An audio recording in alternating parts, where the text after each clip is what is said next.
శక్తిహీనులైన మమ్మలను శక్తివంతులుగా చేసిన మాటలు, బలహీనులమైన మమ్మలను బలవంతునిగా చేసిన మాటలు, పిరికివారమైన మాకు ధైర్యంనిచ్చిన మాటలు, పాపక్షమాపణ లేని మాకు పాపక్షమాపణ కలుగు చేసిన మీ విలువైన మాటలు ఈ రాత్రి మాకు మీరు ఉపదేశించిన తండ్రి మీకు స్తోత్రములు.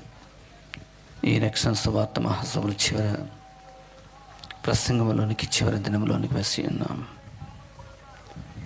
నా ముందు మాట్లాడుచున్న దేవుని సేవకుల్ని మీ పక్షాన్ని నిలబెట్టుకున్నారు, మీ నామానికి మహిమ తెచ్చుకున్నారు, ఘనంగా జరిగించారు. ఈ చివరి ప్రసంగంలో, ఈ చివరి గడియలలో మీ గొప్ప ఘనమైన విలువైన అమూల్యమైన మీ మాటలను మాకు దయచేసి మా గృహములకు సంతోషకరముగాను మమ్మల్ని పంపించి మీ దీవెనికరమైన శుభప్రదమైనటువంటి వాక్కుల చేత మమ్మల్ని బలపరిచి స్థిరపరచమని మన ప్రభువును లోకరక్షకుడు యేసుక్రీస్తు ప్రభుల వారి శ్రేష్ఠకరమైన నామమున ప్రార్థించి వేడుకొనుచున్నాను పరమ తండ్రి, ఆమేన్.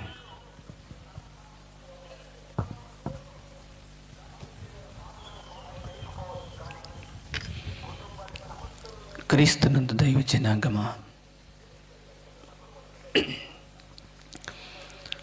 సృష్టికర్తయు సర్వాధికారియు సర్వోన్నతన ఆ దేవాది దేవునికి మనం రెండు చేతులతో బలమైన చప్పట్లు కొట్టి దేవుని మహిమపరుచుకుందాం. స్తుతియు మహిమయు ఘనతయు యుగయుగములు సదాకాలము ఆయనకే చెందునుగాక, ఆమేన్. మరొకసారి బలంగా చెప్పండి, నవ్వులున్న వారు గట్టిగా చెప్పండి. దేవునికి మహిమ కలుగునుగాక. నన్ను ప్రేమతో ఆహ్వానించినట్టు దేవుని సేవకులు, స్థానిక సంఘ కాపరివర్యులు, ఈ సభలకి ఉన్న గౌరవనీయులు దైవజనులు సమూయేలయ్య గారికి, శ్రీమతి సమూయేలమ్మ గారికి, యవ్వన దైవజనులు పరిశుద్ధాత్మ పూర్ణులు దైవజనులు సల్మాన్ రాజు గారికి, శ్రీమతి సల్మాన్ రాజు గారికి, వారితో ఏకీపించిన సహోదరు ప్రసాద్ బాబుకు నా ప్రత్యేకమైన ధన్యవాదములు చెల్లిస్తున్నాను. పల్నాడు డయాసిస్ బిషప్ వర్యులు, నాకు తండ్రి సమానులు, పితృవర్యులు బిషప్ జయరావయ్య గారు మన మధ్య ఉండడం సంతోషం. అలాగే బిషప్ అమ్మగారు కూడా రావటం చాలా సంతోషం. వారికి కూడా నా ప్రత్యేకమైన ధన్యవాదములు చెల్లించుకుంటున్నాను. బిషప్ అమ్మగారికి కూడా నా ప్రత్యేకమైన ధన్యవాదాలు. దేవుని ప్రెస్లరా, చాలామంది దేవుని సేవకులు నా జతపని వారు ఇటువైపు కూర్చున్నారు. వీరందరూ నాతోటి జతపని వారు. మేమందరము దేవుని తోటలో పనిచేసేవారమే. ఇక్కడ ఎవరు ఎక్కువ కాదు తక్కువ కాదు, కానీ వారిలో నేను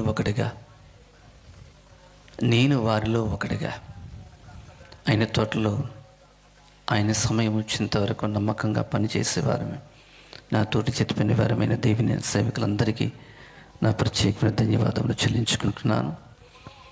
ప్రత్యేకంగా ఈ సంఘానికి ఒక వెన్నుదన్నుగా ఉన్నటువంటి రెడ్డి గారి కుటుంబం, వారికి కూడా నా ప్రత్యేకమైన ధన్యవాదాలు చెల్లిస్తున్నాను. మంచిది, సమయాన్ని వ్యర్థం చేయని, కానీ ఇన్ని గంటల ప్రసంగం చేస్తామనేది చాలా ప్రాముఖ్యమైనది కాదు. చాలామంది గంటల కొద్ది ప్రసంగాలు చేస్తారు. ఇన్ని గంటల ప్రసంగం చేసాం, ఇన్ని రోజుల ప్రసంగాలు చేసాం, ఎంతకాలం ప్రసంగం చేసాం, ఇన్ని నిమిషాలు కాదు. ప్రసంగంలో విలువైన మాటలు, శక్తివంతమైన మాటలు, బలహీనుని బలవంతునిగా చేసిన మాటలు, 4 మాటలు చాలు. 4 మాటలు చాలు.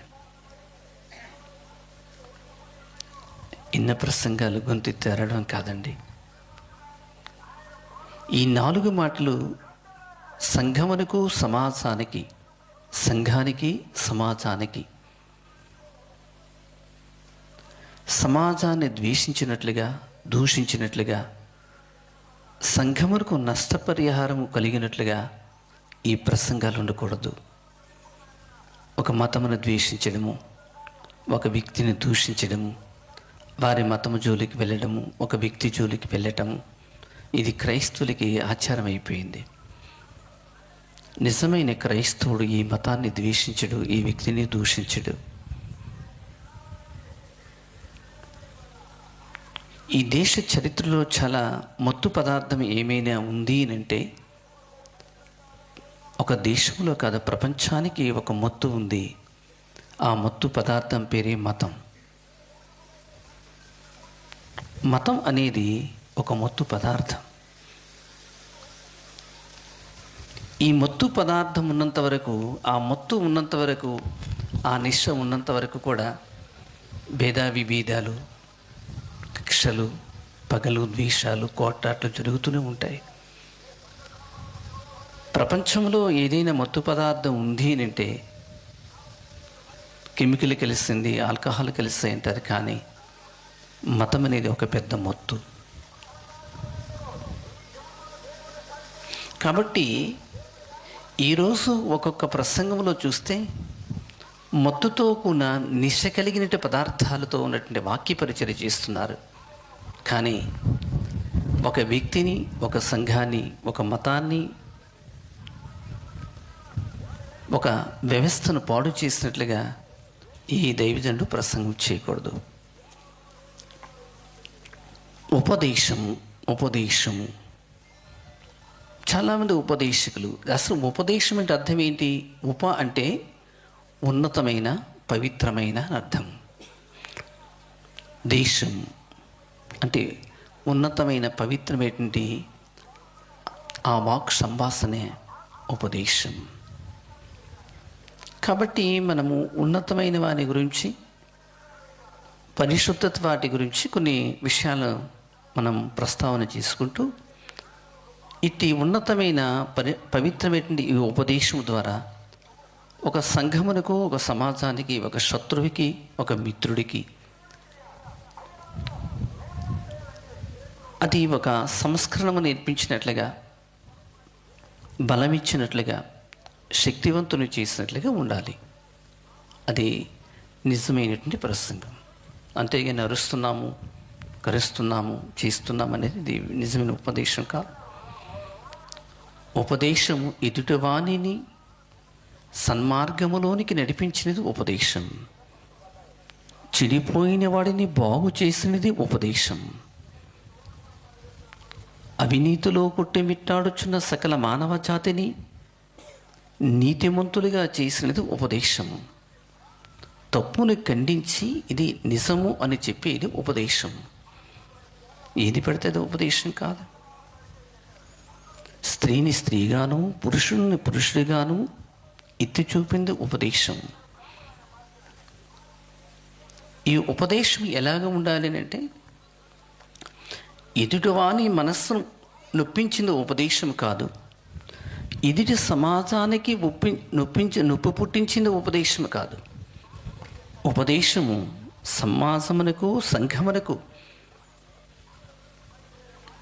మేలుకరముగాను, ప్రయోజనకరముగాను ఉన్నదే నిజమైన ఉపదేశం. ఆ ఉపదేశం ఏమిటి అని మనం ప్రశ్నించినట్లయితే, దేవుని పరిశుద్ధ గ్రంథములో నుండి తెస్సలోనికీయులకు రాసిన పత్రిక 4వ అధ్యాయము 14వ వచనాన్ని మనం చదువుకుందాం. 14వ వచనం చదివిన వారు సహాయం చేయండి.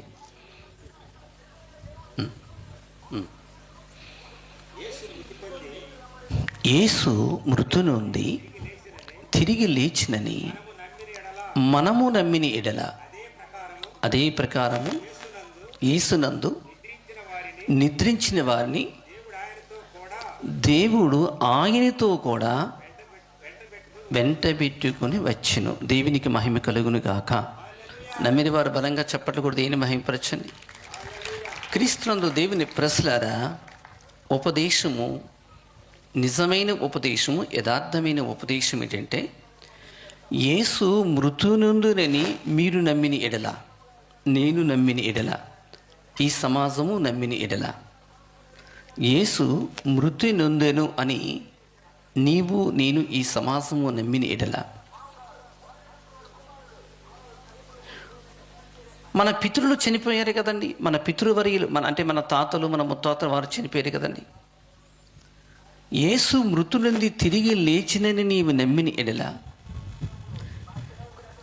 యేసునందు మన పితరులు కూడా ఆయనతో లేపబడదు అనే గొప్ప నిరీక్షణ కలిగించింది ఉపదేశం. ఉపదేశం అంటే ఏది పడితే అది ఉపదేశం కాదు, ఇది నిజమైన ఉపదేశం. ఈ ప్రపంచానికి ఇది మనం ప్రకటన చేయాలి. మృతు నొందిన వారు తిరిగి మరలా లేపబడుదురు, లేపబడిన వారు నిత్య జీవము పొందగలుగుతారు అనేది ఈ ప్రపంచానికి ప్రకటించడమే నిజమైన ఉపదేశం. కానీ మనిషి ఇది ఉపదేశించలేదు. మనిషి ఎంతవరకు కూడా తన జ్ఞానముతోనే ముందుకు వెళ్ళిపోతున్నాడు తప్ప, అజ్ఞానముతో అంధకారములో కుట్టెమిట్టాడుచున్న ఈ సకల మానవ భౌతిక దేహములు అన్నీ కూడా తిరిగి ఒక దినము లేపబడతాయి. ఇక్కడ పొందినటువంటి ఈ శ్రమ, నింద, అవమానము, మరణము లాంటి గాయములు ఇవన్నీ కూడా ఈ భూమి మీద ఏ క్రియలైతే నీవు చేస్తున్నావో ఆ క్రియలు బట్టి ఒక నీకు తీర్పు రాబోచున్నది. ఆ తీర్పు సమయంలో ఇవన్నింటి విషయంలో దేవుడు నిన్ను జ్ఞాపకం చేసుకొని తిరిగి ఆయనతో నిన్ను కూడా లేపుతాడు. ఆయనతో కూడా లేపుతాడు. ఈ ఉపదేశమును ఈ భూ ప్రపంచమంతటికీ కూడా మీరే ప్రకటించాలి. అయితే మనిషి ఇది ప్రకటన చేయలేదు.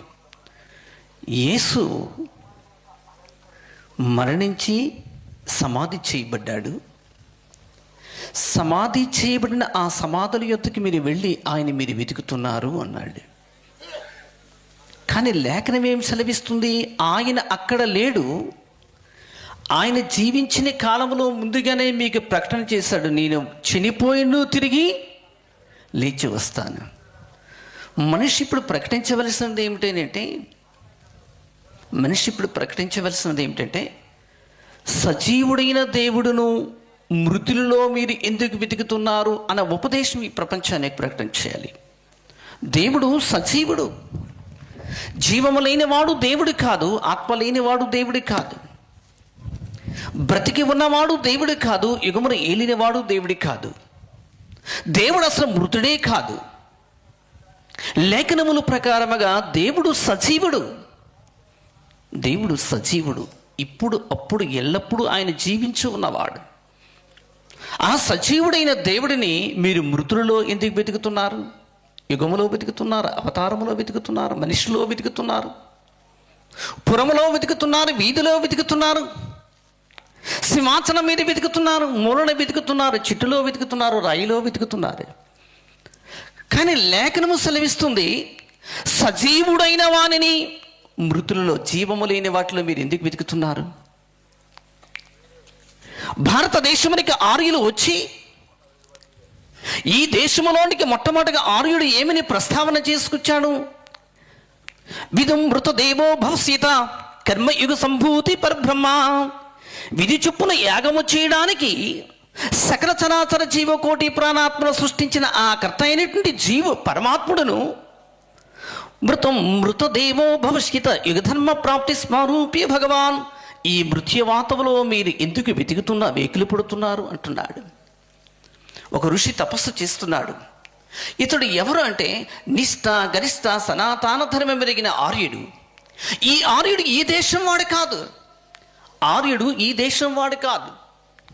ఈ దేవుడు పరాయ దేశపు దేవుడు, ఈ మతము పరాయ దేశపు గ్రంథం అంటున్నావే. హిందూ మత గ్రంథ ధర్మశాస్త్రమును ఈ దేశమునికి ముందుగా మనకి అందించినటువంటి ఆర్యుడే ఈ దేశం వాడు కాదు. అట్టి ఆర్యుడు తన తపస్సులో ధ్యానం చేస్తున్నాడు. ఇతడు ఏమని తపస్సు చేస్తున్నాడో గమనించినట్లయితే ఇతడు యొక్క తపస్సు మీరు గమనించండి. ఇతడు తపస్సు చేస్తున్నాడు. ఇతను ఏమని తపస్సు చేస్తున్నాడో గమనించండి దేవుని ప్రజలారా, దైవ జనాంగమా. ఓం కర్మేంద్రియనమద్భవశ్యాయ నమః విదోద్భవశ్యనం నమో భగవాన్. ఓంకార స్వరూపుడైన ఓ దేవా, కర్మేంద్రియముల చేత సకల చరాచర జీవకోటి ప్రాణులు అన్నీ మృతదేవు అయిపోయాయి. అంటే సకల చరాచర జీవకోటి పురాణులు అన్నీ అంటే సమస్త మానవుల అందరూ, నీవి హిందువుడువా, ముస్లిండువా, సిక్కుడువా, జైనుడువా, బౌద్ధుడువా, దేవుడు లేడని ఒక నాస్తికుడు అడగలే. పైన ఆకాశము క్రింద భూమి మీద ఉన్నటువంటి ప్రతి మానవుడు అంటే మానవుల అందరూ కూడా కర్మయాగమ చేత మృతులయ్యారు అన్నారు. బైబిల్ గ్రంథం ఒకే ఒక్క మాట జ్ఞాపకం చేస్తుంది. మనిషి ఎప్పుడు మృతు నొందాడంటే ఆజ్ఞ అతిక్రమము పాపము, పాపమునకు వచ్చి జీతము మరణం. అంటే మృతం, మరణం, చనిపోవుట ఇప్పుడు వచ్చిందంటే ఆజ్ఞ అతిక్రమము ద్వారా. ఆజ్ఞ అతిక్రమము లేకపోతే మరణం ఏంటో మనకి తెలియదు, చనిపోవడం ఏంటో మనకి తెలియదు. ఈ అతిక్రమముల ద్వారా ఏమొచ్చాయి? కామము, క్రోధము, మోహము, లోభము, మదము, మత్సరం. ఇది మనం గమనించినట్లయితే కామ, క్రోధ, మోహ, లోభ, మదమాశ్చర్యములు అన్నీ ఈ భౌతిక దేహములోనికి ఒక చలమ లాంటి కోరిక పుట్టించింది. ఈ కోరిక ద్వారా మృతం మృతదేవో భవ విధి కర్మ యుగ సంభూతి పరబ్రహ్మ. చూడండి, ఒక హిందువుడు అంటాడు, ఒరే విధవ, వాడి విధి వాడి కర్మను ఎప్పుడూ తప్పించలేడురా. మీరు ఎప్పుడైనా విన్నారో లేదు, మీరు గమనించారో లేదో నాకైతే తెలీదు. విధవ వాడి కర్మ నుంచి వాడు ఎవడూ తప్పించలేడు అంటారు. రెడ్డి గారు విన్నారేమాట? మన పెద్దవారు, మన పితృవర్యులు, విధవ వాడి కర్మ నుంచి వాడు ఎవడిని తప్పించలేడు అంటాడు. కానీ నా ప్రభు అయిన యేసు ఏమన్నా తెలుసా? ఆ కర్మ నుంచి నిన్ను తప్పించడానికి నేను మృతులలో నుంచి తిరిగి లేచి వస్తానన్నాడు. గట్టిగా చెప్పడుకో దేని స్తోత్రాలు తినచ్చు, ఇంకా బలంగా చెప్పడుకో దేని స్తోత్రం. అంటే నీ గ్రంథములు మీ పితృవర్యులు అంటున్నారు విధవ వాడి కర్మ నుంచి వాడు ఎవడు తప్పించలేడు అని. కానీ నా ప్రభు అయిన యేసుక్రీస్తు వారు అంటున్నారు మృతులలో నుంచి తిరిగి లేచి వచ్చి నీ కర్మను తొలగిస్తాను అన్నాడు. ఈ ఉపదేశము ప్రపంచానికి చేయాలి. అంటే ప్రభు అయిన యేసుక్రీస్తు వారు ఈ లోకమునికి ఒక యుగమును ఏలడానికి, కర్మ సందేశం ఇవ్వడానికి, ధర్మ సందేశాన్ని ఇవ్వడానికి ఈ ప్రపంచాన్ని రాలే. అవతారాలు వెళ్ళడానికి ప్రపంచానికి రాలే. మానవుల మధ్య మత చిచ్చు పెట్టడానికి ఆయన రాలే. అయ్యో, నా స్వరూపంలో నా పోలికలో సృష్టించిన ఏ జీవుడు కర్మయాగమ చేత, కామ, క్రోధ, మోహ, లోభ, మదం, ఆశ్చర్యముల చేత నీవు మృతములకి నీవు అప్పగించబడి ఇష్టం లేదు. ఏ మనుష్యుడు కూడా నరకములోనికి వెళ్ళిపోవట, నిత్య అగ్నిలోనికి వెళ్ళిపోవట, నిత్య పాతాళములోనికి వెళ్ళిపోవట నిన్ను సృష్టించిన వానికి ఇష్టము లేదు. నవమాసముల మోసిన నీ మాతృమూర్తి కుమారుడు త్రాగుబోతైనా, కుమార్తె తిరిగిపోతైనా వారు చెడిపోవడం కోరుకుంటుందా? నవమాసములు మోసిన కన్న తల్లిదండ్రులు మీ గర్భములో పుట్టినటువంటి పుత్ర సంతానమ కానీ, మీ గర్భములో పుట్టినటువంటి పుత్రికే కానీ తిరిగిపోతైనా, త్రాగుపోతైనా వాళ్ళు చెడిపోతే మీకు ఇష్టమేనా? తిరిగిపోతువాడైనా తన కుమార్ని ఏ విధముగా రక్షించుకోవాలి, తిరిగిపోతైనా తన కుమార్తెని ఏ విధముగా కాపాడుకోవాలి అన్న ఆలోచన ఉంటుంది. దేవుడు నిన్ను సృష్టించాడు, దేవుడు తన స్వరూపమునిచ్చాడు, దేవుడు తన పోలికనిచ్చాడు. తన స్వరూపంలో తన పోలికను సృష్టించిన ఏ జీవాత్మ, దేవుడు పరమాత్మ, మానవుడు జీవాత్మ, దేవుడు పరమాత్మ, మానవుడు జీవాత్మ, ఏ జీవాత్మయ్య కూడా నిత్య మరణంలోనికి వెళ్ళిపోవడం ఇష్టం లేదు. నిత్య మరణంలోనికి వెళ్ళిపోవడం ఇష్టం లేదు. ఆ మరణం అనే శిక్షను నేను పొంది తిరిగి లేచి వస్తాను. లేచి వచ్చిన నేను మీ పితరులైన వారు చనిపోయారే వారిని కూడా తిరిగి నాతో లేపబడ్డానికి వస్తాను. ఈ సువార్తను మీ ప్రపంచానికి ప్రకటించండి అన్నాడు. యేసు మృతునందునని నీవు నమ్మిన ఎడల, యేసు మృతునంది తిరిగి లేచినని నీవు నమ్మిన ఎడల మీ పితరులైన వారు నిద్రించి ఉన్నారు కదా, నిద్రించిన వారు ఆయనతో కూడా ఒక దినము, అమ్మ అందరూ చెప్పాలి, ఆయనతో కూడా ఒక దినము, అమ్మ అందరూ చెప్పాలి, ఆయనతో ఒక దినము వెంట పెట్టుకుని వస్తాడనే ఒక నిరీక్షణ క్రైస్తవుడిలోనికి రావాలి. క్రైస్తవుడికి కాదు, ఈ సంఘ సమాజానికి రావాలి. ఇప్పుడు ఈ సంఘ సమాజానికి ఏమి రావాలి? మృతమైన వాటిలో సజీవుడైన వాడిని వెతకకూడదు. అలాగైతే మీరు లేపబడరు, అలాగైతే నీవు లేపబడవు. అంటే నీవు సేవిస్తున్న దేవుడు, నువ్వు ఆరాధించుతున్న దేవుడు, నీవు పూజిస్తున్న దేవుడు, నీవెవరైతే దేవుడు అనుకుంటున్నావో ఆ దేవుడు ఆ గ్రంథములో నిన్ను సృష్టించాడని వ్రాయబడిందా? మానవుల మనువు నేత్రాలు తెరవండి.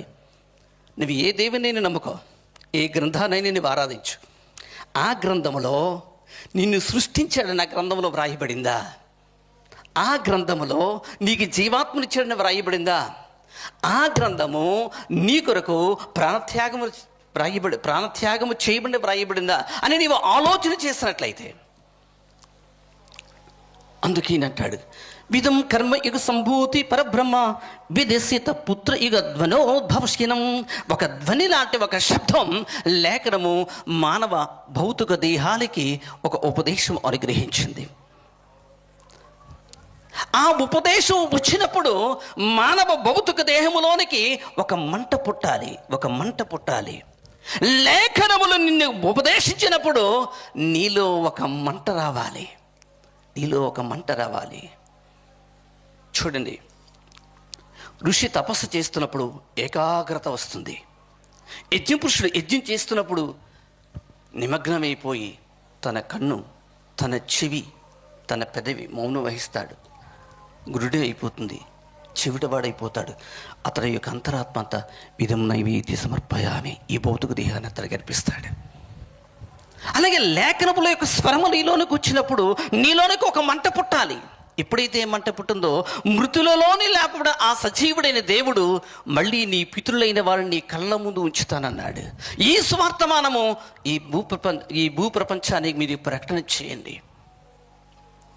ఏమిటి ఈ యొక్క భూప్రపంచానికి ప్రకటన చేయవలసిన మొదటి సువార్తమానం దయచేసి గమనించిన లూకాసు వార్త 24వ అధ్యాయం, లూకాసు వార్త 24వ అధ్యాయం 32వ వచనం త్వరగా చదవాలి. అప్పుడు వారు ఆయన త్రోవలో మనతో మాట్లాడుచు లేఖనములను మనకి బోధపరచుచున్నప్పుడు మన హృదయము ఏమి చేయాలమ్మా? మనము హృదయము మండుచుండాలి. దేవుని ప్రజలారా, లేఖనపు యొక్క బోధ, లేఖనము యొక్క ఉపదేశము నీలోనికి వచ్చినప్పుడు ఒక మంట పుట్టాలి. ఏం పుట్టాలమ్మా? అందరూ చెప్పండి, ఏం పుట్టాలి? ఇంకా గట్టి చెప్పండి, ఇంకా బలంగా చెప్పాలి. ఎలాంటి బోధ వచ్చినప్పుడు నీకు మంట పుట్టాలి?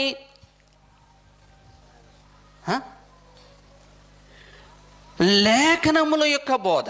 ఇది గమనించండి. ఏ బోధ అండి? అందరూ చెప్పండి, అందరూ మరొకసారి చెప్పండి. ఏ బోధమా? ఇంకా గట్టిగా చెప్పాలి, అందరూ బలంగా చెప్పండి. లేఖనముల యొక్క బోధ. ఇక్కడ ఋషులు తపస్సులు చేస్తున్నప్పుడు, బాగా గమనించండి, ఋషులు తపస్సులు చేస్తున్నప్పుడు వారి ప్రమాణపూర్వకంగా గ్రాంథికముగా ఏం తీసుకున్నారో తెలుసా? తాటి ఆకుపై నిఘంటువు చేత లిఖితము చేయబడిన ఆ లేఖన భాగములు వారు ప్రమాణపూర్వకంగా తీసుకున్నారు. ఇక్కడ మనం ఏంటి? మన ప్రవక్తలు మన పితరులైన వారు, అర్థమైందా? పరిశుద్ధాత్మ ప్రేరేపణ చేత ఏదైతే ముందుగా నీ కొరకు నా కొరకు, అంటే ఇంకా జరగలేదు, ఇంకా జరిగినవి కాదు, జరగబోచున్న సంగతులను ముందు ఏదైతే మనకి తేటగా బయలుపరిచాడో అది లేఖనపు యొక్క స్వరం, అది లేఖనపు యొక్క బోధ. ఆ లేఖనపు బోధ మనలోనికి వచ్చినప్పుడు మన హృదయము మండాలి. మన హృదయం చేయాలండి. అందరూ చెప్పండి, ఏం చేయాలి? మన హృదయం చేయాలమ్మా? మండాలి. నీ హృదయంలో ఒక మంట పుట్టాలి. ఎలాంటి మంట పుట్టాలంటే సత్యమును గ్రహించిన ఒక మంట పుట్టాలి. సత్యమును గ్రహించు మంట. అందరూ చెప్పండి, ఏం గ్రహించమ్మా? గమనించండి, ఏం మంట పుట్టాలి? మనము సత్యమును గ్రహించు ఒక మంట. ఈ సత్యమును గ్రహించాలంటే లేఖనముల ద్వారా మంట పుట్టాలి. మళ్ళీ లేఖనముల ద్వారా నీ మనస్సు విప్పబడాలి. ఎప్పుడైతే లేఖనముల ద్వారా నీ మనసు విప్పబడుతుందో అప్పుడు అసత్యము నీలోంచి తొలగబోయి సత్యము నీ మనసులోనికి చేరుతుంది. గట్టిగా చెప్పడుకో, దేని స్తోత్రం చెల్లించండి. ఇంకా గట్టిగా చెప్పాలి. అప్పుడు సజీవుడైన ఈ దేవుడిని మృతులలో నీవి వెతకవు, సజీవుడైన ఈ దేవుడిని రాళ్ళల్లో వెతకవు, సజీవుడైన ఈ దేవుడిని చెట్టులో వెతకవు, సజీవుడైన దేవుడిని నీవు అనుకున్న వాటిలో ఎక్కడ కూడా వెతకవు. సజీవుడైన దేవుని ఎక్కడ వెతుకుతున్నామంటే లేఖనములో నీవి వెతుకుతావు. సజీవుడైన దేవుని ఎక్కడ వెతుకుతున్నామండి? అందరూ మరొకసారి చెప్పండి, గట్టిగా చెప్పండి, ఎక్కడ వెతకాలమ్మా? ఇప్పుడు లేఖనములో నీవు గ్రహించాలంటే సత్యమును నీవు గ్రహించాలి. సత్యమును గ్రహించాలంటే నీ మనస్సును విప్పాలి. సత్యమును గ్రహించాలంటే ఏం చేయాలి చెప్పండి? అందరూ చెప్పాలి. సత్యమును గ్రహించాలంటే ఏం చేయాలమ్మా? అందరూ చెప్పాలి. అందరూ సత్యమును గ్రహించాలంటే ఏం చేయాలి? మనస్సు విప్పాలి. అంతేగాని నాకు తెలిసిందే సత్యం, నాకు తెలిసిందే వేదం, నేను పట్టుకున్నదే నాకు మూడే కుందేలే అంటే ఎవరు బోధించలేదు. సత్యమును మనం ఉపదేశించలేము. కానీ ఆ సత్యమును నీవు గ్రహించాలంటే లేఖన పరిశోధన చేయాలి. లేఖన పరిశోధనలో నీలో ఒక మంట పుట్టాలి. మంట పుట్టినప్పుడు నీ మనసు విప్పాలి. ఏం విప్పాలమ్మా? నీ మనసు విప్పాలి. మనసు విప్పాలంటే ఈ మనిషి చెప్పింది వినకూడదు, ఈ మనిషి చెప్పింది వినకూడదు, నువ్వు చెప్పింది వినకూడదు, ఈయన చెప్పింది వినకూడదు, ఇప్పుడు నేను చేస్తున్న ఈ ప్రసంగం కూడా వినకూడదు. లేఖనములు నువ్వు పరీక్షించి పరిశీలన చేసి పరిశోధించాలి. దేన్ని ఏమి పరీక్షించాలండి? లేఖనములను పరీక్షించాలి, పరిశోధించాలి, పరీక్షించాలి, పరిశీలన చేయాలి.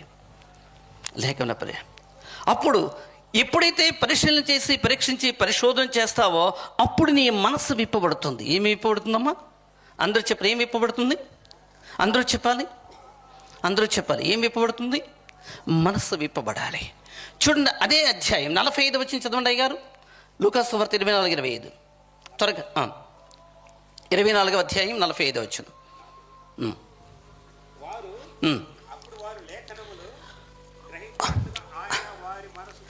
అక్కడ చదివింది ఎలా చదవ? అప్పుడు వారు లేఖనములు ఉతుకా ఉంది అక్కడ.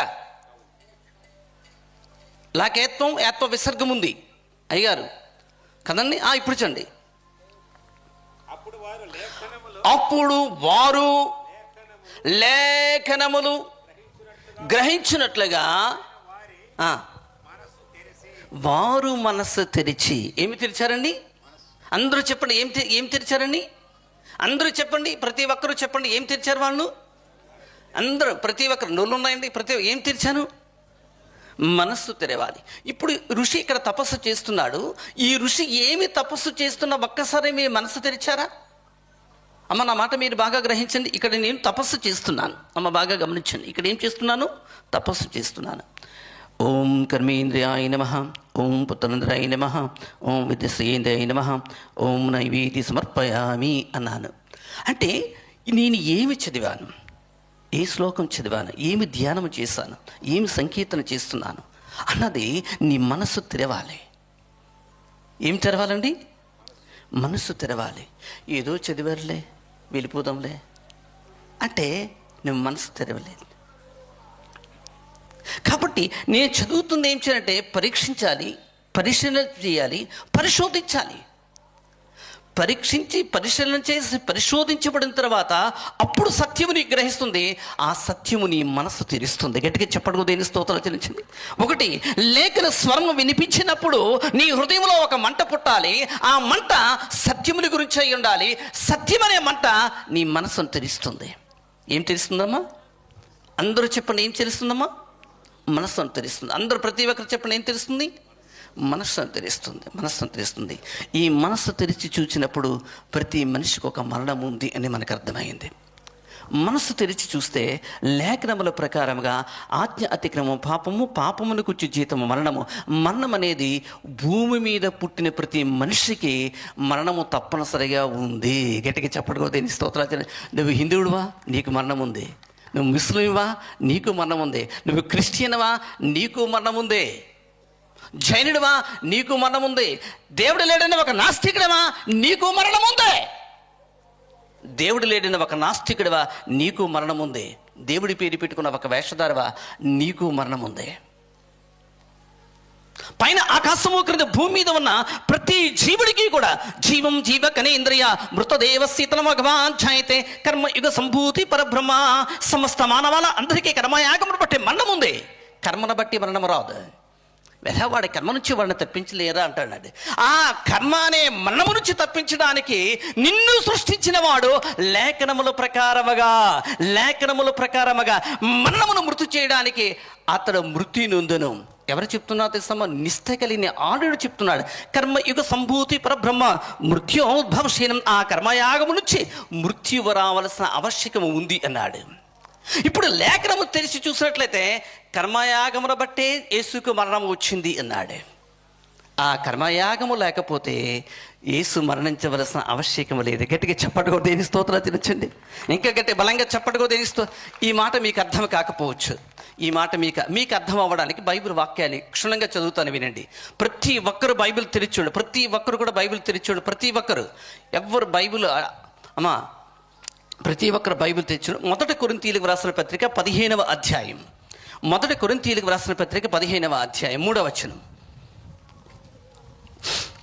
త్వరగా చదవాలి. నాకియ్యబడిన ఉపదేశము మొదట మీకు అప్పగించితిని. అందరూ గమనించండి. నాకియ్యబడిన అమ్మా అందరూ చెప్పండి. నాకియ్యబడిన ఈ ఉపదేశం. అయ్యారు ఏమి ఉపదేశం అండి? అక్కడ ఏముంది? మళ్ళీ మీకు నాకు పడట్లేదు పాస్టర్ గారు.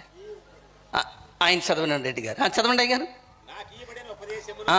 నాకు ఇవ్వబడే ఈ ఉపదేశము మొదట ఎవరికి అప్పగించారు? అందరికి చెప్పండి. ఎవరికి అప్పగించారమ్మా? అందరు బలంగా చెప్పండి. ఎవరికి అప్పగించారు? ఇది చాలామందికి అర్థం కాలేదు. మొదట మీకు అప్పగించితని, నాకు ఇయ్యబడిన ఉపదేశమును, అంటే ఈ ఉపదేశమును మొదట మీకు అప్పగించితని. అక్కడ మళ్ళీ ఏముంది తెలుసండి? అది ఏమనగా ఆశ్చర్యార్థకం. ఏముంది అక్కడ కామా ఉందండి. ఆశ్చర్యార్థకం. మీరు ఇప్పుడే చూడండి. అది ఏమనగా ఆశ్చర్యార్థకం. ఏమిటి ఉపదేశం అంటే మొట్టమొదటి ఇవ్వబడాల్సిన ఉపదేశం ఏమిటంటే, అమ్మా గమనించండి, అందరూ గమనించండి. ఇవ్వబడిన ఆ ఉపదేశం ఏంటి తెలుసా? చదవండి అయ్యారు. లేఖనములు లేఖనముల ప్రకారము క్రీస్తు మన పాపముల నిమిత్తము మృతి పొందెను. గట్టిగా చప్పట్టుకో దేని స్తోత్రాలు చెల్లించండి. 2 చేతులను బలంగా చప్పట్టుకో దేని స్తోత్రం.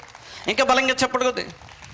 అమ్మా క్రీస్తు లేఖనముల ప్రకారము మన పాపముల నిమిత్తము మృతి నొందెను.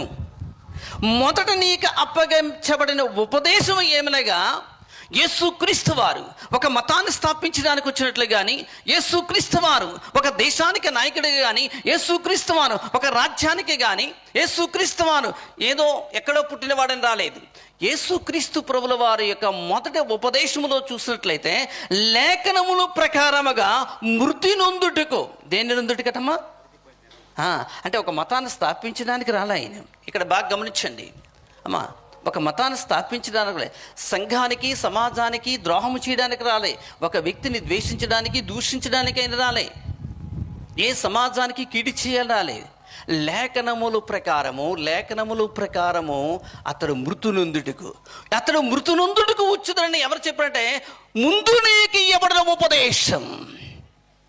ఈ మాటను మీరు గుర్తు ఏంటో, ముందు మనకి ఉపదేశం ఎక్కడి నుంచి వచ్చిందో తెలుసా? దేవుడు వ్రేలి చేత వ్రాసి, ఇక్కడ గమనించండి, దేవుడు వ్రేలి చేత వ్రాసినటువంటి వాటిని ఉపదేశముగా ఎవరికి ఇచ్చారు తెలుసామా? ఈ ప్రజలు ఎవరి ప్రజలంట? ముష్కరులైన వారు. ఎవరి ప్రజలంట? జ్ఞానము ఉండి జ్ఞానము గ్రహించలేని వారు, ఆలోచన కలిగిన వారు ఉండి ఆలోచించలేని వారు. అలాంటి వారికి ఉపదేశము ఇమ్మన్నాడు. ఏంటి ఉపదేశం ఇమ్మన్నా తెలుసమ్మా? నిన్ను సృష్టించిన వాడే నిన్ను రక్షించుటకు సమర్థవంతుడు. గట్టిగా చెప్పకూడదు. దీని స్తోత్రాచరించండి. ఇంకా గట్టిగా చెప్పడు. ఇంకా నమ్మిన వారు బలంగా చెప్పకూడదు. అంటే రక్షించడానికి ఎవరు సమర్థుడంట? నిన్ను సృష్టించిన వాడే నిన్ను రక్షించుటకు సమర్థ. అందరూ నాతో చెప్పండి, అందరూ కలిసి చెప్పండి. మనల్ని సృష్టించిన వాడే. అమ్మా ఎన్ని ఓళ్ళు ఉన్నాయా? నీ పళ్ళు నా పళ్ళు ఎంత అందంగా ఏమక ఉన్నాయా? నోళ్ళు ఉన్నాయా? అందరూ నిన్ను సృష్టించిన వాడే నిన్ను రక్షించుటకు రైట్. ఈ రాత్రి నీవు ఆలోచన చెయ్యి. నీవు ఎవరైతే దేవుడు అనుకున్నావో, నువ్వు ఎవరైతే దైవం అనుకున్నావో, ఏదైతే పవిత్ర అనుకున్నావో, నిన్ను సృష్టించారా? ఆ గ్రంథంలో వ్రాయబడిందా? నిన్ను రక్షించాలంటే నిన్ను సృష్టించిన వాడు నిన్ను రక్షించగలడు. ఇప్పుడు నా జీవితము, నా చెడిపోయిన నా జీవితాన్ని బాగు చేయాలంటే నా కన్న తల్లిదండ్రులే. ఇందాక పాస్టర్ గారు ఏదన్నారు? చెడిపోయి స్నేహితుని కలవండి. నీ స్నేహితుడు కూడా నిన్ను ఆదరించలేడు సమయం వచ్చినప్పుడు. సేవకుడికి ఇది సవాల్ చేసి చెప్తున్నాను. డబ్బున్నంత వరకు నీకు స్నేహితులు ఉన్నారు, హోదా ఉన్నంత వరకు నీకు స్నేహితులు ఉన్నారు. నీ కష్టం వచ్చినప్పుడు ఆ స్నేహితుడు కనిపించడు. ఒక స్నేహితుడు ఉంటాడు, ప్రాణ స్నేహితుడు, నిజ స్నేహితుడు. ఆయన ఎవరో నాకు తెలియదు. దేవుడికి స్తోత్రం. గట్టిగా చెప్పడం తెలియ స్తోత్రం. అలాంటి స్నేహితుడు ఈ లోకంలో ఎవరు లేరయ్యా. పెద్ద పాస్టర్ గారు, అలాంటి స్నేహితుడు ఎవరు ఉన్నారు? నాకు స్నేహితుడు ఉండి, ఈ స్నేహితుడు ఉన్నాడు. కానీ నా డబ్బున్నంత వరకు, నాకు హోదా ఉన్నంత వరకు, నాకు బలం ఉన్నంత వరకే ఈ స్నేహితుడు ఉన్నాడు. ఎంతవరకు? తాత్కాలికమైన స్నేహితుడు. నిజ స్నేహితుడు ఉన్నాడు, లేఖనములో నెరవేర్చిన స్నేహితుడు ఉన్నాడు. గట్టిగా చెప్పడుకో దేని స్తోత్రం. రెండు చేతులు బలంగా చెప్పడుకో దేని స్తోత్రం. లేఖనములు ఎవరు ఈ నిజమైన స్నేహితుడు అంటే నిన్ను సృష్టించిన వాడే. ఎవరమ్మా నిన్ను సృష్టించిన వాడు? కొంతమంది పిల్లలు అంటారు, మా అమ్మా నాన్న వాళ్ళు మా అమ్మా నాన్నలాగా ఉండరు, మాకు మంచి స్నేహితుల్లాగా ఉంటారన్నారు. చాలామంది పిల్లలు ఈ మధ్య చూస్తున్నాము, మా అమ్మా నాన్న వాళ్ళు మంచి స్నేహితులుగా ఉంటారు. నిజమే, అమ్మా నాన్న వాళ్ళు నిజంగా మంచి, వాడు ఎందుకన్నా నాకు అర్థం కాదు, నిజంగా మంచి స్నేహితులే. నువ్వు చెడిపోయినా, నువ్వు పాడైపోతున్నా, నిన్ను కట్టడానికి వచ్చిన స్నేహితులు నీ కన్న తల్లిదండ్రులే. గట్టిగా బలంగా చెప్పడుకో దీని స్తోత్రాచరించండి. ఇంకా బలంగా చెప్పండి, ఇంకా గట్టిగా చెప్పండి. ఈ లోకపు స్నేహితుడు నీ ధనమును నీ బలమును వాడుకుంటాడు. ఇది గుర్తుంచుకోవాలి ఈ రాత్రి. ఈ లోకపు స్నేహితుడు నీ బలమును, నీ యొక్క ధనాన్ని, నీ బలాన్ని, నీ ధనాన్ని పాడు చేస్తాడు. నిజ స్నేహితుడు నీకు బలం ఇస్తాడు, ధనం ఇస్తాడు. గట్టిగా చెప్పడుకో దేని స్తోత్రాచరించండి. ఇంకా బలంగా చెప్పడుకో దేని స్తోత్రాచరించండి. బలం ఇస్తాడు, ధనం ఇస్తాడు. అందుకే నాకు ఇవ్వడం ఉపదేశము ప్రకారముగా నిన్ను సృష్టించిన ఆ దేవుడే నీ పాపము నిమిత్తము, నీ కర్మను ఏమన్నారు? ఆ కర్మ నుంచి ఎవడూ తప్పించలేడురా అన్నాడు. నా దేవుడు అన్నాడు, ఆ కర్మను తప్పించడానికి నేను మృతునొందుతాను అన్నాడు. ఆ కర్మను తప్పించడానికి నేను లేఖనముల ప్రకారముగా యేసు మృతునందును. యేసేం చేశాడని? మృతును. ఎందుకు మృతునున్నాడంటే నాకు ఇవ్వబడిన ఉపదేశము. నాకు ఇవ్వబడిన ఉపదేశం ఏంటి? ఆజ్ఞ అతిక్రమం పాపము, పాపమును గురించి జీతము మరణమని నాకు ముందుగా ఇవ్వబడింది. నాకు ఇవ్వబడిన ఉపదేశం ఏంటి చెప్పండి. మనకి ఇవ్వబడిన ఉపదేశం చెప్పండి అమ్మా. మనకి ఇవ్వబడిన ఉపదేశం ఏంటి?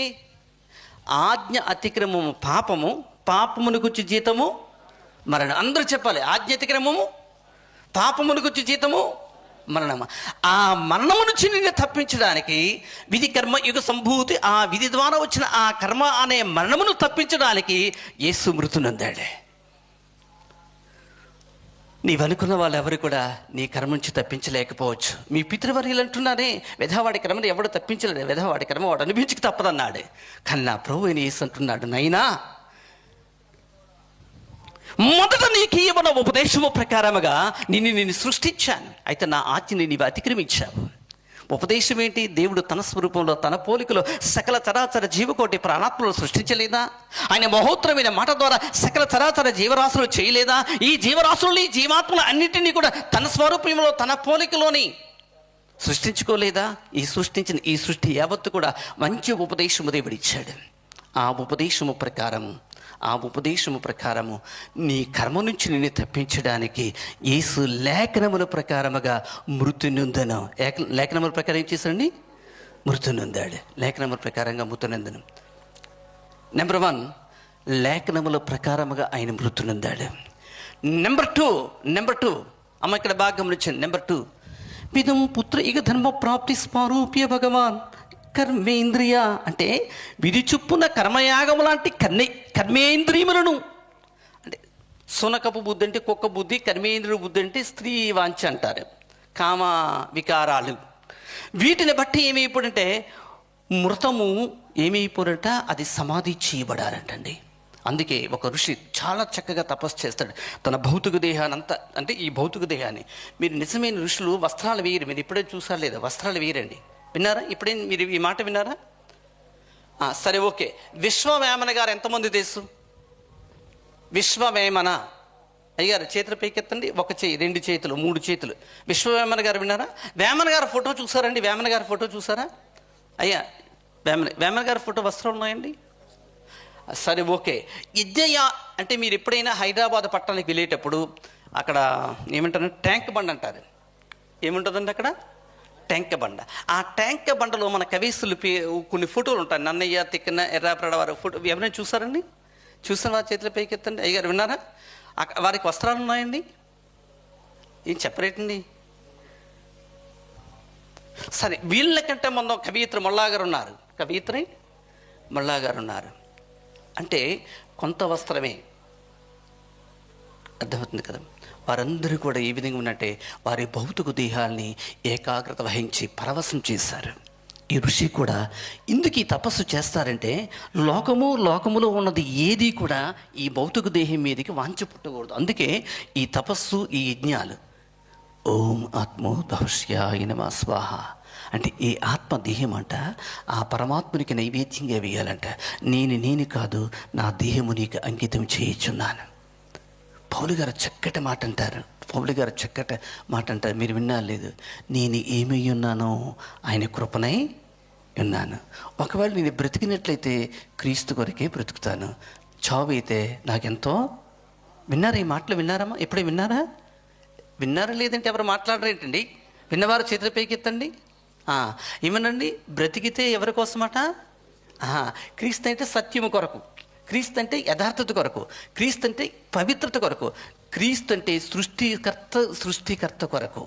అంటే నీవెవరి కోసం నువ్వు జీవించాలి తెలిసి? బ్రతికితే సృష్టికర్తకు, సృష్టించలేని వారి కోసం నువ్వు బ్రతక్కో, జీవము లేని వాటి కొరకు బ్రతక్కో, మృత సంబంధమైన వాటి కొరకు బ్రతకకు. నీవు ఏదైతే నీవు ఆరాధిస్తున్నావో, మృతదేవో భవసీత జీవం ప్రాణదర్భంశిత భగవాధ్యాయతే. జీవము కలిగిన వాడు, రోషము కలిగిన వాడు, జీవ ప్రాణయాగము కల్పించిన వాడు పరమాత్ముడని గ్రంథములు బోధించలేదా? అయితే జీవం లేని వాటికి నీవు ఎందుకు సాగిలపడుతున్నావు? కర్మయాగానికి నీవు ఎందుకు సాగిలపడుతున్నావు? అందుకే ఆయన అంటాడు, లేఖనముల ప్రకారముగా మీరు మృతదేహ సంబంధమైన వాటికి మీరు సాగిలపడుచున్నారు కాబట్టి వాటి నుంచి నిన్ను తప్పించడానికి లేఖనముల ప్రకారముగా క్రీస్తు సమాధి చెయ్యబడిన. గట్టిగా చప్పట్టుకో, దేని స్తోత్రాచరించండి. ఒకటి, నీ పాపమును తీసివేయడానికి, ఆ పాపము ద్వారా వచ్చిన మరణముల శిక్షను తొలగించడానికి ఆయన మరణించాడు. నీకు దేవునికి వ్యతిరేకమైనది ఏదైనా ఉన్నట్లయితే దానిని సమాధి చేశాడు. గట్టిగా చెప్పడుకో, దేని స్తోత్రాచరించండి. యేసు సమాధి చేయబడ్డం కాదు, నీకు దేవునికి వ్యతిరేకమైన ఉన్నాయి కదా, వాటిని దేవుడు సమాధి చేశాడు. బలంగా చెప్పడుకో, దేని స్తోత్రాచరించండి. యేసు సమాధి చేయబడ్డం కాదండి, నీకు దేవునికి ఉన్నా కదా. ఏంటి? కర్మ, కామ, క్రోధ, మోహ, లోభ. అంటే ఆధ్యాత్మికం ద్వారా ఇవి వచ్చాయని హిందూ ఫిలాసఫీ చెప్తే, బైబిల్ ప్రకారంగా సిగ్గు, భయము, భీతి, భక్తి ఈ భౌతిక దేహానికి కోరికలు. భౌతిక దేహానికి ఏమొచ్చండి? కోరికలు వచ్చాయి. ఈ కోరికలతో వచ్చిన ఈ పనిష్మెంట్, అంటే ఏదైతే శిక్షాగ్రతి ఉందో ఆ శిక్షని ఏం చేశాడంటే దేవుడు ఏం చేసి సమాధి చేశాడు. ఇప్పుడు క్రీస్తు యేసునందు ఏ శిక్షా విధి మీకు లేదు. గట్టిగా చెప్పకూడదు, దేని స్తోత్రాలు. క్రీస్తు యేసునందు ఏ శిక్ష? అయ్యో ఏడు జరుగుతుందేమో, నేను చెల్లిపోతానేమో, నాకేటి అయిపోతుందేమో, నాకేటి వస్తుందేమో, నువ్వు అది ఆ భయపడవలసిన అవసరము లేదు అంటున్నాడు ఆయన. యేసుప్రభువు ఒక మాట నీకు ధైర్యం ఇచ్చాడు, భరోసా ఇచ్చాడు. నా యందు నీకు ఏ శిక్ష విధి లేదు. గట్టిగా చెప్పడుకో, దేని స్తోత్రాచరించు. నువ్వు దేవుని ఆరాధించు. నీ మీదకి ఎంతమంది దాడికి రాని, నీ మీదకి ఎంతమంది దానే, నువ్వు భయపడవలసిన అవసరము ఎందుకు? క్రీస్తు యేసునందు ఏ శిక్షా విధి నీకు లేదా. యుద్ధము యెహోవాది, యుద్ధములోకి వెళ్ళొద్దు. ఈరోజు క్రైస్తవులు యుద్ధం చేస్తున్నారు. తప్పు. శాంతియుతంగా నీ వెళ్ళు. క్రైస్తవులు కౌంటర్లు ఇస్తారు, కౌంటర్ ఇవ్వడం కూడా తప్పే. నీ మౌనంగా ఉండు, దేవుడు వారితో మాట్లాడతాడు. గట్టిగా చెప్పడుకో, దేని స్తోత్రాచరించండి. ఇంకా బలంగా చెప్పడుకో, దేని స్తోత్రం. నిజమైన క్రైస్తవుడు మౌనం వహిస్తాడు. గొర్రెపిల్ల మౌనం వహించింది. విన్నారు? మీరు ఎంతమంది విన్నారు? నా చేతులు పైకెత్తండి. ఏంటి ఎందుకు చేయి పైకెత్తారు? ఎందుకండి చేయి పైకెత్తారు వీళ్ళు? గొర్రెపిల్ల మౌనము వహించింది. గొర్రెపిల్ల ఏం చేసిందమ్మా? అమ్మ అందరూ చెప్పి, గొర్రెపిల్ల ఏంటి? మౌనము. మనం ఇప్పుడు ఏం చేయాలి? అంతే. నన్ను కిడ్నాప్ చేసిన, నన్ను కొట్టిన, నన్ను తిట్టిన, నా దేవుడి పేరు పెట్టి నన్ను నవ్వులు పాలు చేసి, అల్లర పాలు చేసి, నాకు గాయములు లేపిన, నేను మౌనంగా ఉండాలి. నేను మౌనంగా ఉండాలి. ఎందుకు తెలుసా? మౌనం అంగీకారం అంటారు కదా, విన్నారా మాట? విన్నారు కదండి. యేసు గురి పిల్ల, ఆ పరిశుద్ధ గురి పిల్ల నీ కొరకు నా కొరకు మౌనంగా ఉంది. ఎందుకు తెలుసా? లేఖనముల ప్రకారంగా అతను మౌనము వహించిన, తుదకు బతకు తేబడిన ఆ గుర్రి పిల్ల మౌనము వహించి నీ కొరకు సమాధి చేయబడిన. గట్టిగా చప్పటిగో దేని స్తోత్రాలు చెల్లించండి. ఇంకా బలంగా చప్పటిగో దేని స్తోత్రాలు చెల్లించండి. బతుకు తేబడిన గుర్రి పిల్ల నీ కొరకు సమాధి చేయబడి. ఎందుకు? వధువు సంగమ కోసం.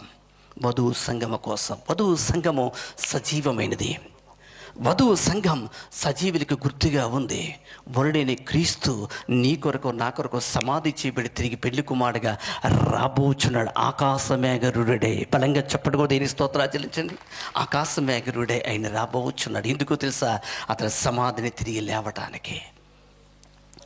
లేఖనముల ప్రకారము యేసు మన పాపముల నిమిత్తం అతడు మృతి నొందెను.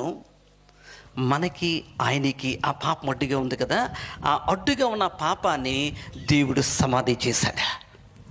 ఇప్పుడు చదవండి వాక్యం, త్వరగా చదవాలి. అదే 1 కొరింథీ 15:3 త్వరగా చదవాలి. అక్కడ ఎలా చదవాలంటే, నన్ను ఎవరు చదివిన వాళ్ళు ఎవరండి? పాస్టర్ గారు. అది ఎలా? అది ఏమనగా ఆశ్చర్యార్థక. అక్కడ కామా కూడా ఉంది. ఆగి ఆలోచించాలి. కామా ఉంటే ఆగి ఆలోచించాలి. కామా ఉంటే ఏం చేయాలండి? ఏమనగా అంటే ఆశ్చర్యార్థకం ఉండాలి. ఆశ్చర్యం ఉంటే ఆలోచన వస్తుంది. ఆలోచన ఉంటే బలం వస్తుంది. బలం ఉంటే సమాధానం వస్తుంది. సమాధానం ఉంటే నిత్యుడుగు తండ్రి మనకు వస్తాడు. గట్టిగా చప్పడుకో దేని స్తోత్రాలు చెల్లించారు. ఇంకా బలంగా చప్పడుకో దేని. ఆశ్చర్యం లేదు. అది ఏమనగా అంటే ఆశ్చర్యం లేదు, ఆలోచన లేదు. ఉందా? అది ఏమనగా అంటే ఆశ్చర్యం ఉందా? అది ఏమనగా ఆశ్చర్యార్థకం. లేఖనములు అంటే అంటే ఇది ఇక్కడ ఒత్తు అంటే కావుంది, ఒత్తు కావుంది కదండి, లేక ఏత్తం ఉంది కదా. లేఖనముల ప్రకారము క్రీస్తు మన పాపముల నిమిత్తము వారి ప్రకారంగా విధం కర్మ యుగ సంభూ అంటే కర్మ నిమిత్తము అతడు మృతియాగము చేయబడాలి, మరణహోమము చేయబడాలి. వారి గ్రంథముల ప్రకారముగా కర్మయాగము నుంచి అతడు మృతియాగము చెందవలసి ఉన్నది. ఇక్కడ చెప్తున్నాడు, క్రైస్తవులు చెప్తున్నాడు, లేఖనముల ప్రకారము మన పాపము నిమిత్తము క్రీస్తు మృతి పొందాలి. నీ పాపముల కొరకు, నా పాపముల కొరకు, సమస్త మానవాళి పాప దోషముల కొరకు ఎవరైనా చనిపోయారా? నీ పాపమును తీసి, నీ శాపమును తొలగించి, ఆ పాపమును ఆ శాపాన్ని సమాధి చేయబడాలి. ఏం చేయబడాలమ్మా? సమాధి చేయబడాలి. నెక్స్ట్ ఏంటి సమాధి చేయబడింది? అందరూ చెప్పాలి, ప్రతి ఒక్కరు చెప్పండి. ఏంటి సమాధి చేయబడాలమ్మా? ఆజ్ఞ అతిక్రమనే పాపము, నీతిని కోల్పోతున్న ఈ దోషం, వాటి ద్వారా వచ్చిన ఈ శాపము సమాధి చేయబడాలి. బ్రదర్ గారు, అయ్యే పాస్టర్ గారు విన్నారా? పాపము, దోషము, శాపము. అందరూ చెప్పండి, అందరూ చెప్పాలి అమ్మా. 1 2 3. Very good. ఎవరు వస్తాడు? దేవుడిని దీవిస్తాడు. మన పాపము సమాధి చేయబడాలి, మన దోషము సమాధి. అమ్మా, మన పాపము సమాధి చేయబడి, మన దోషము సమాధి చేయబడాలి. ఇంకేమి అని చెప్పాను? శాపము సమాధి చేయబడి, పాప దోష శాపము సమాధి చేయబడట. ఆ పాప శరీరాకారమైన ఆ భౌతిక దేహాన్ని ఈ సమాధుల్లోనికి ఈరోజు చాలామంది క్రైస్తవులు సమాధి పండుగ వచ్చేస్తే, ఈస్టర్ పండుగ వస్తే సమాధుల దగ్గరికి వెళ్ళి వెతుకుతారు. అక్కడ ఏముంది? ఏమీ ఉండదు. మొన్నేంది వెనుకటి వెళ్ళే మొన్న అయిపోయింది. దేవుని యొద్ద వచ్చిన ఆత్మ మరలా దేవుని యొద్దకి. ఇది ఈ క్రైస్తవుడికి కాదండి, హిందువునికి కూడా తెలుసు ఈ మాట. క్రైస్తవుడికి కాదండి. అయ్యా, మీ తాత చచ్చిపోడు కాల్ చేశాడు కాదంటే, ఒరే బాబు, మా తాత భౌతిక దేహం మాత్రమే కాదు, నేను ఆత్మ పరమాత్మ దగ్గరికి వెళ్ళింది అంటాడు వాడు కూడా. అమ్మ నీకు అర్థమవుతుందా? అంటే ఆయనకి తెలుసు ఆత్మకు చావు లేదు అని. గట్టిగా చప్పటి కూడా దేని స్తోత్రాలు చెల్లించండి. ఇంకా ఎందుకు చావు లేదు తెలుసా అమ్మ? ఆత్మకి ఎందుకు చావు లేదు తెలుసా? ఇప్పుడు యేసు మృతి నుండి తిరిగి లేచినని నీవి నమ్మిన ఎడలా, అయ్యా మీకు అర్థమైందా? యేసు మృతు పొందునని తిరిగి లేచి ఉన్నాడని నీవు నమ్మిన ఎడలా మీ పితరులైన వారు, అంటే మనకంటే ముందు తరం వారు, ఆ తరం వారు, ఆ తరం చనిపోయారు కదా, వారు కూడా తిరిగి లేపబడుదురు అన్నాడు. గట్టిగా చప్పటి కూడా దేనిస్తూ ఆయనతో కూడా లేపబడతారు. అంటే ఈరోజు ఒక క్రైస్తవుడే కదా, హిందువులు కూడా లేపబడతారు. ఎందుకంటే ఆత్మకి చావు. అయ్యారు అందరు చెప్పండి, ఆత్మకి, అందరూ చెప్పండి ఆత్మకి. అయితే వారికి ఒక తీర్పు ఉంటుంది, మనకంటే క్రీస్తు యేసునందు ఆ తీర్పు లేదు, అంతే తేడా. అయ్యా నా మాట మీకు అర్థమయ్యేలా చెప్పండి. క్రీస్తు యేసునందు ఏ శిక్ష విధియు మనకి, రోమిలికి రాసిన పత్రిక 8 చదివారు కదండి, చదివారు చేతిలో పైకెత్తండి. అంటే మన క్రైస్తవుడికి ఏమిటంటే ఏ శిక్ష విధి మనకి లేదు, అక్కడ శిక్ష ఉంది. అక్కడ ఏముందండి?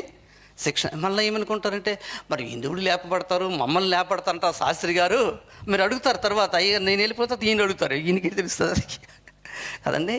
కాబట్టి నేనేమనంటే మనకి శిక్షా విధి లేదు, మనకి శిక్షా విధి లేదు. నిత్య రాజ్యంలో నిత్య సంతోషం ఇవ్వడానికి అతడి లేఖనముల ప్రకారము నీ కొరకు నా కొరకు ఆయన మరణించాడు.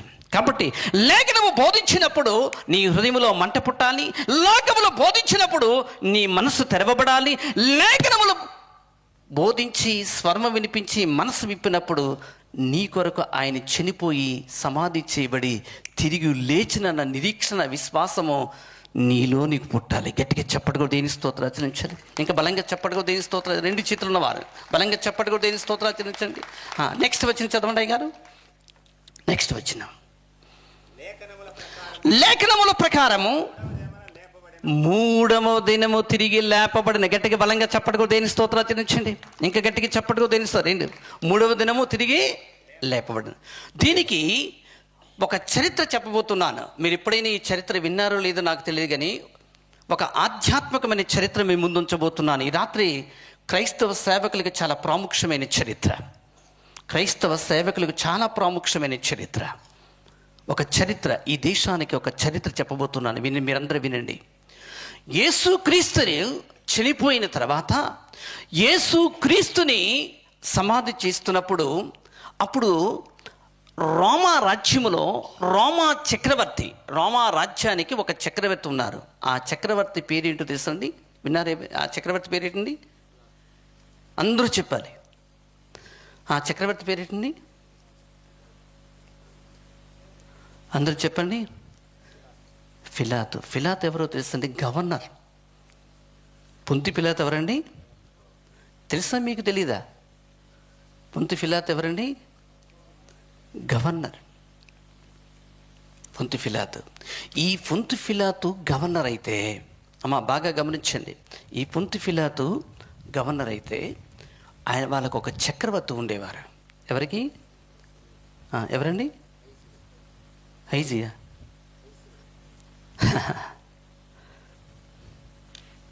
అన్నా కైపా వాళ్ళు ప్రధాన యాజకులతో ఉండేవారు. అన్నా కైపా వారు గవర్నర్ దగ్గర పనిచేసేవాళ్ళు. ఇప్పుడు ఒక మినిస్టర్ దగ్గర సీసీ ఉంటారు కదా, ఆ విధంగా పనిచేసినవారు.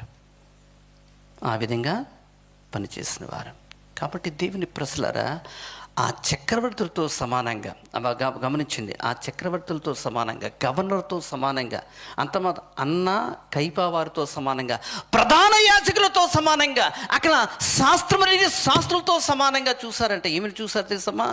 ఈయన చెప్పినట్లే తిరిగి లేచి వస్తాడేమో. ఒకవేళ యేసు శిష్యులు వెళ్ళి ఆ సమాధి దగ్గర ఆ శవాన్ని తీసుకొచ్చి తిరిగి అన్ని ముందు లేపారు కదా, అప్పుడు వాళ్ళు ఏం చేశారంటే కట్టుదిట్టమైన భద్రత, ఆ రోమా ప్రభుత్వం వారి యొక్క వేసిన ముద్రతో సమాధిని సీల్ చేశారు. ఏం చేశారని? సమాధిని చేసేసారు. సీల్ చేసినట్టు వారు వెళ్ళిపోయారా? వెళ్ళలేదు.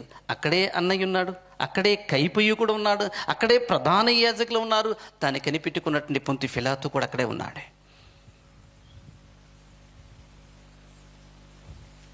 పొంతి పిలాతు కూడా అక్కడే ఉన్నారు. కానీ వారు చూస్తుండగానే సమాధి రాయి ఏమైపోయిందమ్మా? ఆదివారం పెందలకడనే ఆ రాయి వారి కళ్ళ ముందే అది చూసిన వారు విభ్రాంతి ఉంది, అక్కడికక్కడే పడిపోయారు. అక్కడికక్కడ ఏమైపోయారని అమ్మ అందరూ చెప్పిన అక్కడనే పడిపోయారు. ఇక్కడ మీకు ఒక విషయాన్ని జ్ఞాపకం చేస్తున్నా. ఈ లోకంలో ప్రధాన అర్చకులు అడగండి, ప్రధాన పూజలు అడగండి, ఈ లోకంలో ఎంత వేద పండితులు మీరు అడగచ్చండి, ఎలాంటి పౌరహత్యం చేస్తున్న పురోహితులు మీరు అడగండి, యేసు ఎవరండి అని అడిగితే వాళ్ళు ఏమంటారు తెలుసా? ఆయన మహానుభావుడండి అంటారు. గట్టిగా చప్పట్టుకో దీని స్తోత్రాలు చెల్లించండి. ఒక హిందువుని అడగండి, యేసు మహానుభావుడు అంటారు. ఒక ముస్లింని అడగండి, యేసు మహానుభావుడు అంటారు. ఈ ప్రపంచంలో ఎవరినైనా అడగండి, యేసు మహానుభావుడు అంటారు. అంత మాత్రమే కాదు, ఈ ప్రధాన యాజకులు సాక్ష్యం ఇచ్చారు, అన్నయ్యో కాయిపోయో కూడా సాక్ష్యం ఇచ్చారు. పొంతి పిలాతు, ఈ లోక అధికారి అయిన పొంతి పిలాతు కూడా సాక్ష్యం ఇచ్చాడు. ఈ పొంతి పిలాతు కూడా సాక్ష్యం ఇచ్చాడు. దేవుని ప్రజలారా, ఇవన్నీ మీకు ఎందుకు చెప్తున్నట్టే, ఈ లోకంలో ప్రధాన యాజకులతో సమానంగా ధర్మశాస్త్రోపదేశకుల ప్రకారముగా నిన్ను సృష్టించిన వాడు, అమ్మ నిన్ను సృష్టించిన వాడు నిన్ను రక్షించుటకు లేఖనముల ప్రకారముగా సమాధిని తిరిగి లేచి వస్తాడు. గట్టిగా చెప్పడుకో దీని స్తోత్రాచరించండి. ఇంకా గట్టిగా చెప్పడుకో దీని. అందరూ ఈ మాట చెప్పండి. మనల్ని సృష్టించిన వాడు, అందరూ చెప్పాలి, మనల్ని సృష్టించిన వాడు. అందరూ చెప్పాలి, మనల్ని సృష్టించిన వాడు. ఏం చెప్పాను? మనల్ని రక్షించుటకు, అందరు నోరున్న వరకు, మనల్ని సృష్టించిన వాడు మనల్ని రక్షించుటకు చనిపోయి సమాధి చేయబడి మృత్యుంజడి తిరిగి లేచి వస్తాడు. గట్టిగా చెప్పటకు దీని స్తోత్రాలు. ఈ ప్రపంచంలో ఎవరైనా నీ కొరకు చనిపోయి సమాధి చేయబడి మృత్యుంజడి తిరిగి లేచిన వారు ఈ ప్రపంచంలో ఒక్కరైనా ఉన్నారా? ఆలోచన చేయండి. రాత్రి జ్ఞానవంతులారా, విజ్ఞానవంతులారా, ఈ రాత్రి మీరు ఆలోచన చేయండి. ఆ మరణము, ఆ సమాధి, ఆ లేపబడుట ఇయ్యబడిన ఉపదేశము ప్రకారము ముందు లేఖనములు మన కొరకు తెరవబడాలి, లేఖనములు నెరవేర్చబడాలి. ఏదో 4 మాటలు చెప్పేసి వెళ్ళిపోవడం కాదు. ఈయన మరణము కోసము ముందు లేఖనము బోధించింది, ఈయన సమాధి కోసము ముందు లేఖనము బోధించింది, ఈయన తిరిగి లేచి వస్తాడన్నది ముందు లేఖనము నీ కొరకు నా కొరకు బోధించింది. గట్టిగా చెప్పడం కూడా దేని స్తోత్రాలు ఆచరించండి. అమ్మ నా మాటలు మీకు అర్థమయ్యావా? అర్థమైన వారు చేతులకు పైకెత్తండి. అర్థమైన వారు, నిన్ను సృష్టించిన వాడు నిన్ను రక్షించడానికి మరణించాలి, సమాధి చేయబడాలి, మృత్యుంజయుడు తిరిగి లేవాలి. అందరూ చెప్పండి. మనలను సృష్టించిన వాడు. అందరూ ప్రతి ఒక్క నోరు విప్పాలి. ప్రతి ఒక్కరు అమ్మ మౌనంగా ఉండకూడదు. మనల్ని సృష్టించిన వాడు మనల్ని రక్షించుటకు, మరొకసారి, మనల్ని సృష్టించిన వాడు మనల్ని రక్షించుటకు రైట్ మరణించాలి, సమాధి చేయబడాలి, తిరిగి లేపబడాలి. ఎవరు? నీ కొరకు నా కొరకు మరణించి సమాధి చేయబడి మృత్యుంజడి తిరిగి లేచిన వాడు ఈ ప్రపంచంలో ఎవరైనా ఉన్నారా? ఎవరైనా ఉన్నారా? ఆలోచించండి. రాత్రి జ్ఞానవంతులైన విజ్ఞానవంతులారా, ఈ రాత్రి నీవు ఆలోచించి, ఒకే ఒక్కరు ఉన్నారు, ఆయనే మన ప్రభు అయిన యేసుక్రీస్తు వారు. గట్టిగా చెప్పటి కూడా తెలుస్తుంది. ఈ ఉపదేశమో ఈ ప్రపంచానికి నీవు ప్రకటన చేయాలి. ఒక మతం జోలికి వెళ్ళొద్దు, ఒక మనిషి జోలికి వెళ్ళొద్దు, ఒక గ్రంథం జోలికి వెళ్ళొద్దు, ఒక వ్యక్తి జోలికి వెళ్ళొద్దు. నిన్ను సృష్టించిన వాడు నిన్ను రక్షించడానికి మరణించి సమాధి చేయబడి మృత్యుంజడి తిరిగి 3వ దినము తిరిగి లేచిననే ఈ ఉపదేశము ఈ ప్రపంచమంతటా మనం ప్రకటించాలి. గట్టిగా చప్పటిగా దీని స్తోత్రాచరించండి. ఇంకా గట్టిగా చప్పటిగా దీని స్తోత్రాచరించండి. ఇంతకి మించిన ఉపదేశం ఇంకా ఈ ప్రపంచంలో ఒకటి కూడా లేదు. ఒకటి ఉపదేశము ఏంటో, నీవెవరైతే ఆరాధిస్తున్నావో, నీవెవరినైతే దైవం అనుకుంటున్నావో, నీవేదైతే ధ్యానం చేస్తున్నావో అవి నిన్ను సృష్టించాయా? నెంబర్ 1. నీ కర్మ నుంచి నిన్ను తప్పించడానికి అది మరణించిందా? నెంబర్ 2. నీకును భగవంతునికి వ్యతిరేకమైన వాటివి సమాధి చేయబడ్డాయా? నెంబర్ 3. నెంబర్ 4, వాటి అన్నీ తొలగించి నిత్య సంతోషము, నిత్య జీవము కలుగు చేయడానికి నీ కొరకు లేపబడ్డారా? నెంబర్ 4. ఈ రాత్రికాల సమయంలో ఈ 4 మాటలు చాలా విలువైనవి. 1, సృష్టికర్తన దేవుడు, సర్వసృష్టిని సృష్టించిన వాడు, నిన్ను సృష్టించినవాడు. నిన్ను సృష్టించిన వాడే సృష్టికి కర్త అయిన వాడు. నెంబర్ 1, నిన్ను సృష్టించిన వాడై ఉండాలి. నెంబర్ 2, సృష్టిలో ఆజ్ఞను అతిక్రమించి కర్మయాగము నుంచి నువ్వు దుఃఖములో బాధల్లో ఉన్నప్పుడు నీ కర్మను తొలగించడానికి నీకు లేఖన స్వరము ఇచ్చినవాడు. 1, నిన్ను సృష్టించాలి. 2, నీ కర్మను తొలగిస్తానని వాగ్దానం ఇవ్వాలి. నీకు వాగ్దానం ఇచ్చినవాడు, నిన్ను సృష్టించినవాడు. నేను వాగ్దానం ఎందుకు వాగ్దానం ఇవ్వాలంటే ఆ కర్మ నుంచి తప్పించి నిన్ను రక్షించడానికి వాగ్దానం ఇవ్వాలి. గట్టిగా చెప్పకూడదు. దేనికి స్తోత్రాలు. నిన్ను సృష్టించాలి, నీకు ధైర్యమనే వాగ్దానం ఇవ్వాలి, నిన్ను రక్షించాలి. నేనేం చేయాలండి? నిన్ను రక్షించాలి. దేవుని ప్రజలారా, నిన్ను రక్షించాలంటే నీవు పొందవలసిన శిక్ష ఆయన పొందాలి. లేఖనముల ప్రకారంగా నెరవేర్చబడాలి. ఎందుకు లేఖనం ప్రకారంగా? మొదట మీకు అప్పగించబడిన ఉపదేశము ప్రకారము క్రీస్తు మన పాపముల నిమిత్తము మరణించాలి అని లేఖనములు మనకి ఉపదేశించాయి. గట్టిగా బలంగా చెప్పడం దీనికి స్తోత్రాచించండి. యేసు ఎందుకు మరణించారంటే లేఖనములు ముందు ఉపదేశించాయి కాబట్టి. యేసు ఎందుకు సమాధి చేయబడ్డాడంటే లేఖనములు ముందు మనకి అనుగ్రహించి ఇవ్వబడ్డాయి కాబట్టి.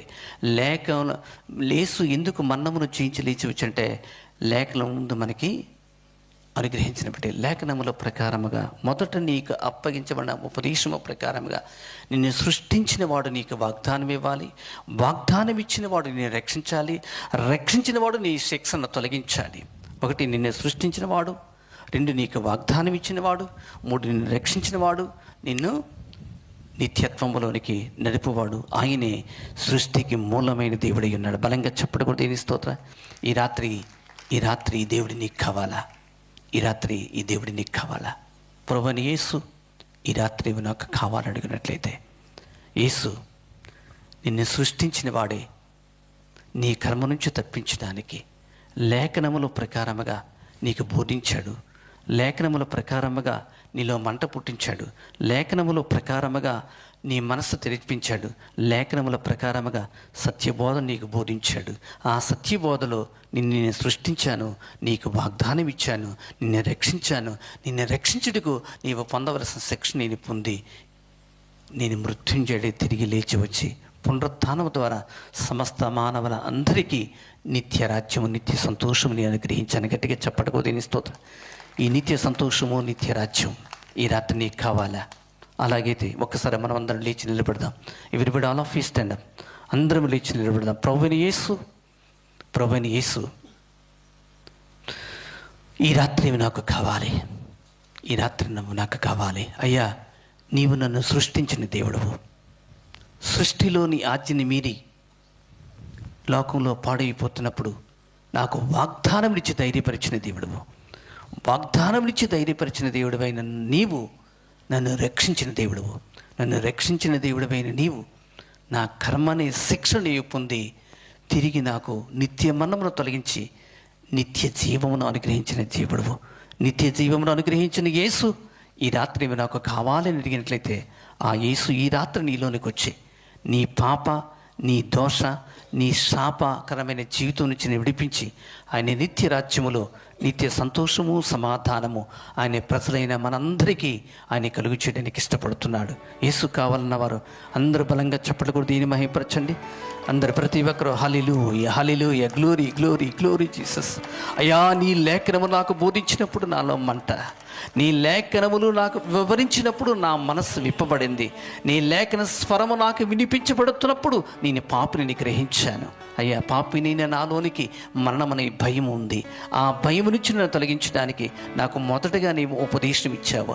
ఆ ఉపదేశము ప్రకారముగా లేఖనముల నెరవేర్పు నా జీవితంలో నెరవేర్చావు. నా కొరకు నెరవేర్చిన యేసు ఈ రాత్రి కావాలని బలంగా చెప్పడకు దేని స్తోత్రాచరించండి. నన్ను సృష్టించిన సృష్టికర్తమైన యేసు ఈ రాత్రి నాకు కావాలి. వాగ్దానం నుంచి నన్ను ధైర్యపరిచిన యేసు ఈ రాత్రి నాకు కావాలి. నన్ను రక్షించడానికి రక్షకుడిగా వచ్చిన యేసు ఈ రాత్రి నాకు కావాలి. నా మరణమనే శిక్షను తొలగించి నిత్య జీవమును అనుగ్రహించిన మరణ పునరుత్థానుడై లేచి వచ్చిన పునరుత్థానుడు మృత్యుంజయుడైన యేసు ఈ రాత్రి నీవు నాలోనికి వచ్చి నా పాప దోష శాపము నుంచి తొలగించి నీ నిత్య రాజ్యములు, నిత్య సంతోషము, సమాధానము నాకు కావాలన్న వారు బలంగా చెప్పడుకో దేని స్తోత్రాలు చెల్లించుకుందాం.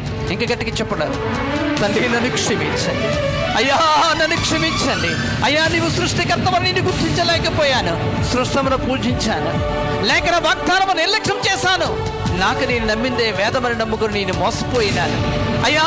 ఈ లోకంలో ఎవరు నన్ను రక్షించలేదు, నన్ను సృష్టించిన వాడవైన నీవే నన్ను రక్షించావు అయ్యా. నా శిక్షను తొలగించడానికి ఈ ప్రపంచంలో ఒక్కరు కూడా రాలేదయ్యా. నన్ను సృష్టించిన సృష్టికర్తమైన నీవే వాగ్దానము నెరవేర్చడానికి, లేఖనము నెరవేర్చడానికి నా రక్త మాంసము నడుచుకుని ఈ లోకంలోనికి వచ్చిన యేసు ఈ రాత్రి ఇవి నాకు కావాల. బలంగా చెప్పడుకోదేనిస్తో హల్లెలూయా హల్లెలూయా హల్లెలూయా హల్లెలూయా హల్లెలూయా. సృష్టికర్తమైన యేసు, వాగ్దానములు కలిగి చేసిన యేసు, లేఖన స్వరమును అనుగ్రహించిన యేసు, లేఖనముల ప్రకారముగా నా పాపమును నిమిత్తము మరణించి సమాధి చేయబడి మృత్యుంజయుడి, మూడవ దినము తిరిగి లేచిన మృత్యుంజయుడి యేసు ఈ రాత్రి నన్ను సంధించి నన్ను దర్శించి నిత్య మరణము నుంచి నన్ను విడిపించి నిత్య రాజ్యములోనికి, నిత్య దుఃఖము నుంచి నన్ను తొలగించి నిత్య సంతోషములోనికి, నిత్య వేదన తొలగించి నిత్య ఆనందములోనికి, నిత్య పాతాళము నుంచి నన్ను విడిపించి నిత్య మోక్షములోనికి నడిపించడానికి నిత్యుడు తండ్రి అయిన యేసు నాలోని కూర్చి నా పాప దోషముల నుంచి నన్ను విముక్తుడు చేసి నీ నిత్య రాజ్యవాసుడిగా, నీ కుమారుడిగా, నీ కుమార్తెగా నన్ను స్వీకరించమని, నిత్య సంతోషము, సమాధానము, దీవెన, ఆశీర్వాదము మీ ప్రజలమైన మాకు దయచేయమని యేసు నామమున ప్రార్థించి వేడుకొనుచున్నాము పరమ తండ్రి. ఆమేన్ ఆమేన్ ఆమేన్. అందరికీ వందనాలు.